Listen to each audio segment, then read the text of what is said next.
Make sure your insurance doesn't come up short. Get gap cover with ALA. For more information, follow the links in the description.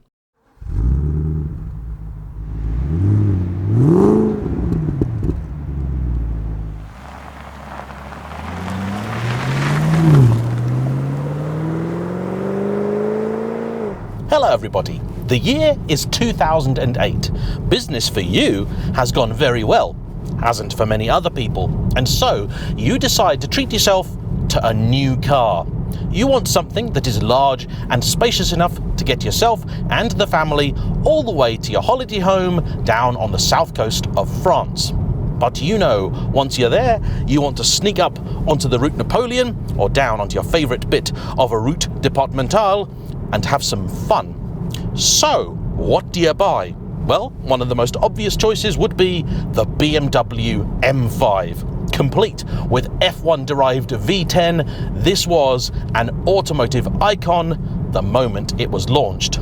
And that was yours for £66,000. Or, for £4,000 more, you could have had this, the Alpina B5 S, which in touring guise only convinced 59 people to buy one. And so, what were those lucky few in for? Well, it just so happens this is one of the coolest cars ever to come from Germany. And today, I get to drive it and share it with you. Enjoy.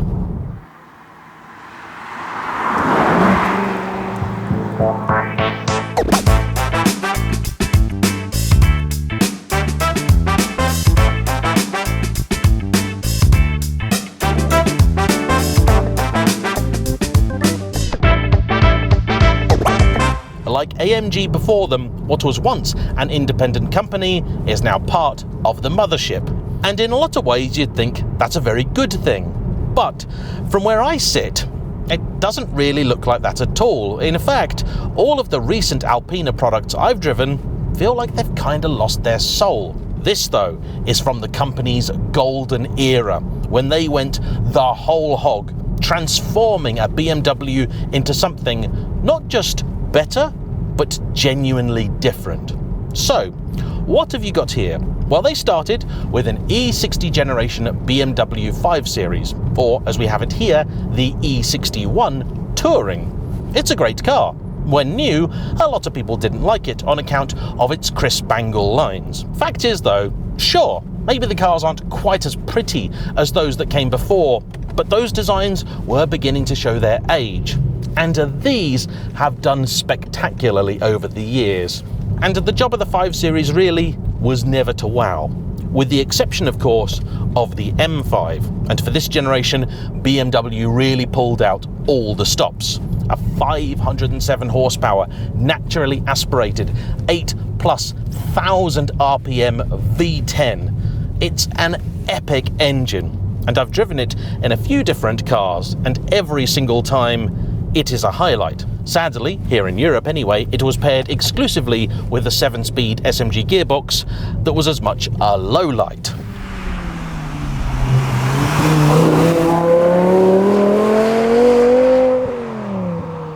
And although a car like that is always going to be the favourite of automotive journalists, the reality is most people buying an M5 weren't doing so for its ability to give you big, fat, smoky skids around a test track. No, they wanted something that could get them from A to B rather briskly, but still in comfort. And you could say with the V10 M5, BMW got the formula slightly wrong. If for no other reason than it's an engine that does need to be worked, it's a gearbox that is hard work, and it's a fuel tank that's just a bit too small. 70 litres in a car that drinks like that, it's not good enough. And of course, BMW would have said, well, if that's not the car for you, then you can buy a 545, which comes with a naturally aspirated 4.4 litre V8, making 330 horsepower, with which you can then have either a manual, not that many people did, or a 6-speed ZF Auto. Much better. The Alpina then exists for that slightly more sophisticated customer that wants the pace of the M car, but the daily ability of a 530. And here, Alpina really went to town. So, up front we have an engine that they call the H1. It starts life as a BMW N62, the same engine you'd see in the likes of the 545, 645 and 745. In fact, it was first seen in the Alpina B7, a desperately cool car.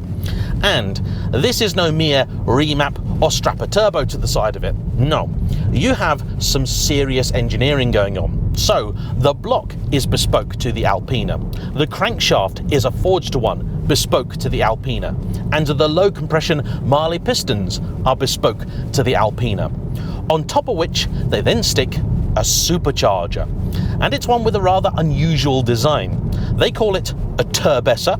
I've also seen it explained a few different ways. One article even said it's got a turbo and a supercharger, but that's not true. What is true to say is that it works in some ways like a turbo and in some ways like a supercharger. And what they've really done here is to try and give you that big shove you get from a turbo at low or mid RPM, which then carries on through the rev range, yet with the response of a supercharger. More than that, they've also engineered it in such a way that it's reasonably efficient. In fact, magazine articles of the time said even at European cruising speeds of around 80 to 85 mile an hour, the car was still doing nearly 30 to the gallon.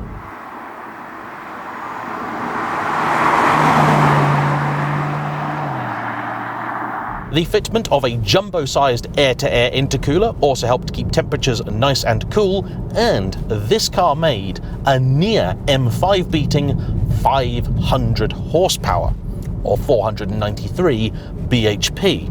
But in Alpina tradition, if you want to see the real difference, you look at the torque figure. Where the M5 made just shy of 400 pounds-feet, this made 516.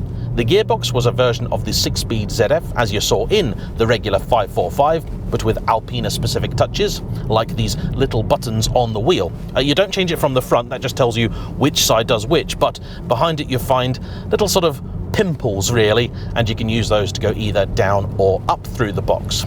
On top of this, the car then received all of the usual Alpina refinements. So, some very subtle but pleasant body styling, the optional pinstripe down the side, nice 19-inch Alpina wheels. Inside too, you had optional Lavalina leather, and this particular car is extremely well specified. It's got both heated and ventilated seats with million-way adjustment down here, the BMW individual stereo, this carbon fibre-ish looking trim over here, naturally the classic Alpina blue dials. We've got a sunroof too, build plaque up here, and unlike the M5, this even has the electrically deployable tow bar. And for extra practicality, you've got a powered tailgate here too, an option, and you can open the glass on its own. That's standard. There's a heads-up display too, which in this era was very rare to see in anything other than an M car. And I have to say, I think this generation of 5 Series, people spend far too long criticising the exterior. We don't spend anywhere near enough time appreciating the interior. It's a beautiful blend of shapes and materials, feels very un-German. You've got proper physical controls for everything, and it's all nice, logically laid out, but doesn't feel overburdened with buttons. And you've probably also noticed the fact I'm on the wrong side of this car, and that's because it was originally supplied to its first owner in Germany. It then, a little while later, wound up in Denmark, from which its current owner bought it. I am very grateful to him and his son Drew, who's brought it out to me today, on account of the fact it's extraordinarily rare. Any B5 of this generation is a rare thing, but this, the B5 S Touring, is the rarest of them all. The S landed at the end of 2007. The original B5 appeared in 2005. This was not just an additional model, but instead a replacement for the original. It saw not just an improvement in terms of power. Here it makes 530 PS and 534 pounds-feet of torque. The gearbox was also allegedly improved, as was the suspension. It uses BMW's EDC, electronically controlled damper system, but with Alpina-specific tuning. And it also has, I think, one of the best sounding factory exhausts ever made. Want to hear it? I know I do. Let's pop the car into sport, manual mode, and see what this car is like some way from its natural habitat, the German Autobahn, here on a beautiful bit of British B Road.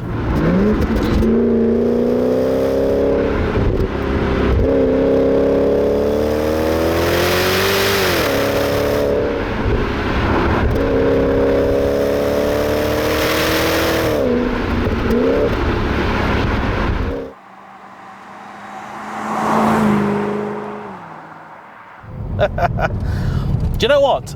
This is a car that absolutely nails the brief. No, it's not natural on these kind of roads, but it does a better job than you might expect. Even in sport, it's not overly firm, but you do get a nice bit of body control. Take it out of that, there are no separate settings for the dampers and everything else. Sort of a bit early for that. And it's a very, very well set up car. The brakes are good, if a little over-servoed. They are lifted from a Middle Eastern spec 760 Li. The steering first feels like it's a bit disappointing. You think it's a little slow and lacking feel, but then you realise it too is just a bit old school. You got to turn the wheel a little more than you might expect. However, there is still texture and feedback coming through it. Certainly more than in the 550 Touring that I drove, I think a year or two ago. That was very disappointing. What's not is the pace. And it's of the effortless variety. It's one of those cars where you sort of put your foot down and you think, it's not really that quick, is it? Then you look at the speedo and you go, oh, it is. Speaking of which, it goes all the way to 330 kilometers per hour. Remember, the M5 was limited from the factory to 155 mile an hour. That's 250 kph. This was not. It could do near 200 out of the box. And even though the red line feels very low at 6,200 RPM, it's not a problem. The biggest issue as far as Drew is concerned is that with just the 6 gears, when you're on the motorway, it does feel like it's geared a little short.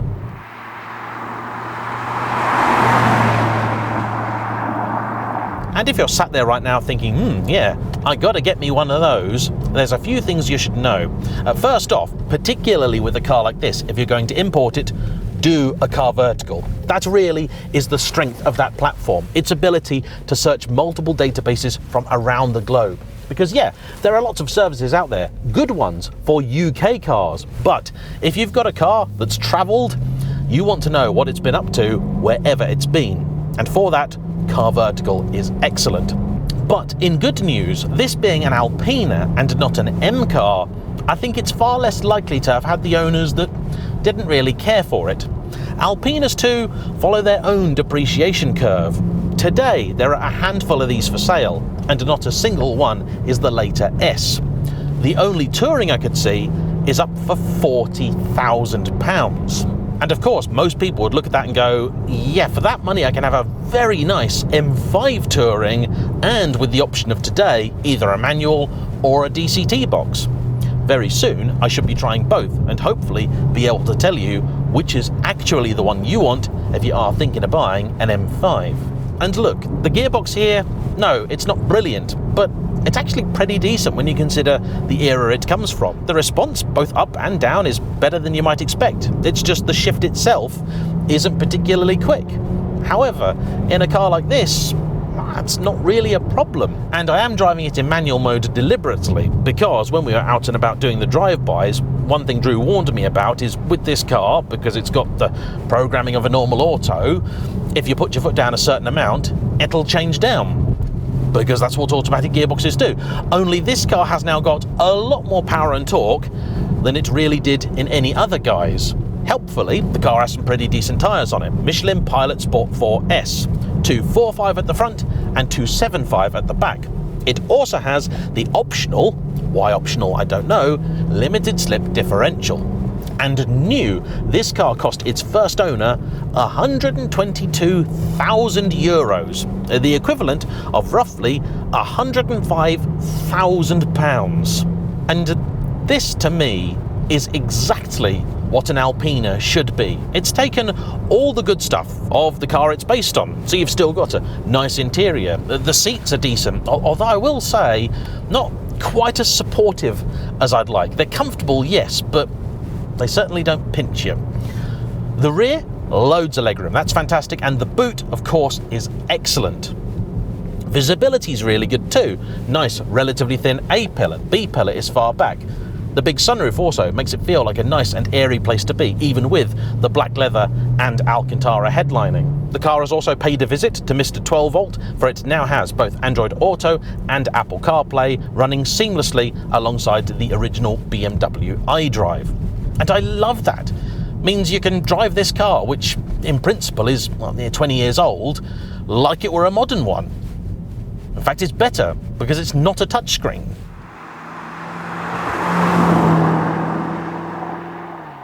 Even the fact I'm on the wrong side of this isn't bothering me anywhere near as much as I thought it would.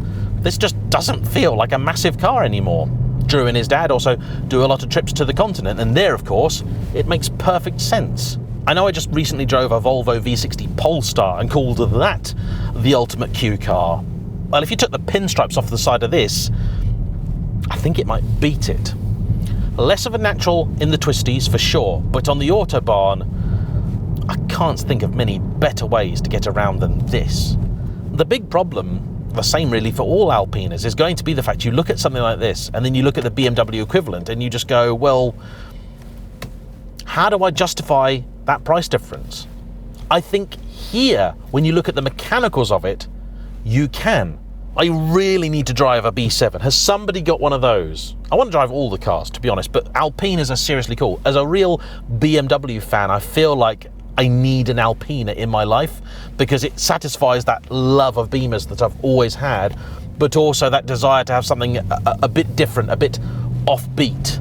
In fact, the engine really was developed for the B7, where in BMW land, of course, you can have it with a V12. Alpina's logic was they could give it more power than the V12 and also save quite a bit of weight. It's 150 kilos lighter than the 12-cylinder, and it's up by about 60 horsepower. I think it's 440 for the E65 760 and 500 for the B7. I love this car. It's awesome. Not shouty, not showy, just does the job well. If BMW want to know what consumers expect from an Alpina, as far as I'm concerned, look at this and you will learn everything you need to know. This is engineering done right. This is German cars as they should be. An Autobahn Express par excellence. With that being said, I want to say a huge thank you to Drew's dad for letting Drew bring the car to me, to Drew for bringing the car to me, and to you for watching the video. This year, I'm celebrating 10 years on YouTube, and so if for whatever reason you haven't yet hit that subscribe button, please do. Hit the bell icon too. You'll be notified of every video that I upload, 3 a week, and it costs you absolutely nothing, but makes a big difference to me. I'm hoping for 500,000 subscribers this year, and we're not far off. Anyway, when you've done that, you can hit like, comment down below, tell me what car you'd like to see me drive next, and I'll see you for the next one. Bye-bye.